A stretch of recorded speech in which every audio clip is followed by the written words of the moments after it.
tayo ba ay kasama sa nagbibigay ng pag-init sa mundo o tayo ay siyang naapektuhan sa pag-init ng mundo?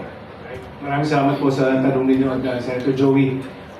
Tayo po ay napakababa ang ating kontribusyon sa global warming. Negligible po ang ating mga emissions that emit global warming. So, less than 1% po yan. Subalit, tayo po ang isa sa pinaka-vulnerable na bansa. Ibig sabihin po nito, tayo po isa sa pinaka-naapektuhan itong pagbabago natin sa klima. Nakikita naman natin na patindi ng patindi ang ating mga bagyo at yung mga lugar na hindi dati tinatamaan ng bagyo ay tinatamaan ngayon. Kaya ang importante, ang mahalaga po sa atin dito sa Pilipinas ay yung tinatawag na climate change adaptation. So dapat handa po tayo. Alam natin maraming mga pagbabago na sa ating weather patterns ay mangyayari. Dapat maghanda na po tayo. Nakikita naman po natin taon-taon tuloy-tuloy po itong mga bagyo. Nagbabago lang po yung numero kung ilan ang nangyayari, pero nandyan po yan. Certain times of the year, tuloy-tuloy po ang bagyo. So, itong mga kailangan natin paghandaan. So, climate change adaptation po. Bakit ba umiinit ang mundo? Basic climate change 101 muna ito. Bakit umiinit ang mundo, Secretary Mitch? At di tulad nung mga unang panahon na hindi pa kami pinanganak ni Secretary Sani Coloma, hindi naman ganyan kainit ang mundo. Bakit ba umiinit ang mundo, Secretary Mitch?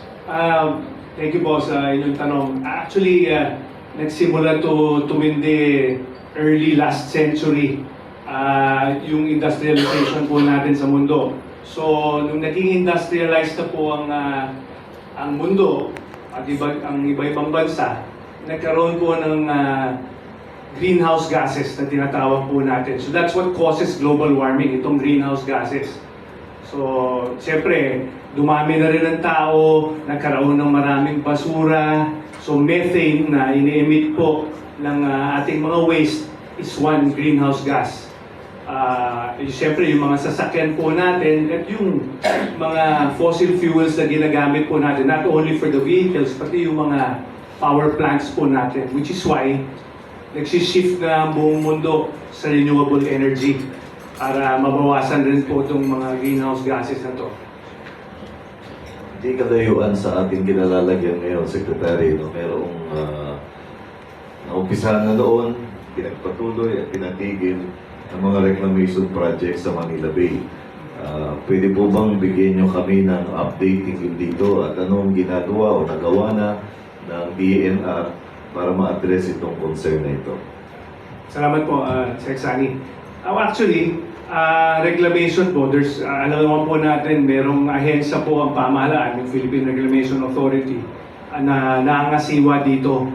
Ang bahagi po ng DENR dito po sa mga reclamation projects ay ang area clearance at saka yung environmental compliance certificate o yung ECC. So yung area clearance po, yun po yung dinedetermine ng regional office. Meron po composite team po na binubuo ang ating regional executive director to check the viability of a proposed reclamation project sa isang lugar. Unang-una po gusto kong malaman ng lahat, ang proponent ng reclamation projects ay local government units po. Dito sa ating bansa, yun it's through the local government units. So, I guess, justify po nila kung bakit nila kailangan ng reclamation project. Katulad po dito sa NCR, sa National Capital Region, dahil yung ating mga iba't ibang mga pamahalang lokal, alam naman natin na very congested na po, napakasikip kung meron silang kailangan na gawin ng mga proyekto katulad ng ospital o paaralan, kailangan nilang additional area para gumawa nito. And so yung area clearance just determines kung merong overlap ng ibang tenorial instrument na nandyan sa area na yan at tinitignan kung viable, feasible siya sa area na yan. And then yung environmental compliance certificate po, Ito pong proseso under Presidential Decree 1586, this is the Environmental Impact Statement System. Dito po, hinidetermine base po sa pag-aaral kung ano ang mga posibleng maging impacts nitong proyekto na to sa lugar kung saan sa itatayo.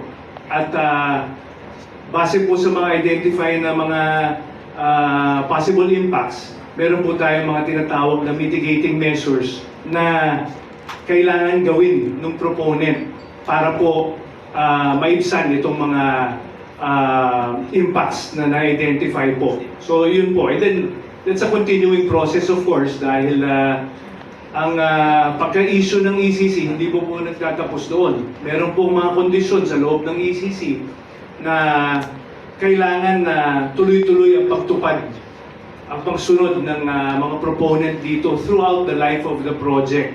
So, yun po ang kailangan i-monitor. Sapat po ba ang resources ng DENR para gampanan yung tungkulin ito? No? So dahil tama po sinabi ninyo, ang inisyatiba ay nasa bahagi ng mga LGU at natural lamang na sila ay ganadong mag-push ng mga project na ito. Ngunit dahil nasa DENR yung mandato na pangalagaan yung pangkalahatang kalikasan na quality of air natin, quality of water. Ano po ba ang ginagawa ng DENR para matiyak that in the hierarchy of priorities ay matutupad yung mandato ng ating national policy on environment adaptation and climate change adaptation at environmental management? Salamat po sa tanong niyo, Seksani. Itong mga proyekto na to, for instance, ang reclamation project at iba pang mga malalaking proyekto, ang category po niya ay they're named as environmentally critical projects. So itong mga proyektong po ito, pagkatapos po na issue ang ECC, nakikreate po ng multi-partite monitoring team. So this is composed of hindi lamang po ng taga-DNR, pati ng mga iba, pwedeng may taga-local government unit kung nasaan po yung proyektong yon, pwedeng may taga-civil society, isang NGO, and other members to regularly check on the compliance po nitong mga proyektong to. So, I mean, kinikilala po natin na hindi kaya ng pamahalaan na kami lang ang gumawa niyan. So talagang kailangan namin kumuha ng tulong sa ibang mga sektor na tutulong po sa amin para ma-monitor itong mga proyektong to. Alam kong sinasabi niyo, Seksani, dahil hindi po madali ito, napakalaki ng ating bansa, napakaraming proyekto with our limited manpower. We really have to establish collaboration with the local government units, napaka-importante po, with civil society dahil alam po natin, many of the members of civil society ay mga eksperto po in their own right. And kailangan po namin ng tulong ng iba't ibang sektor.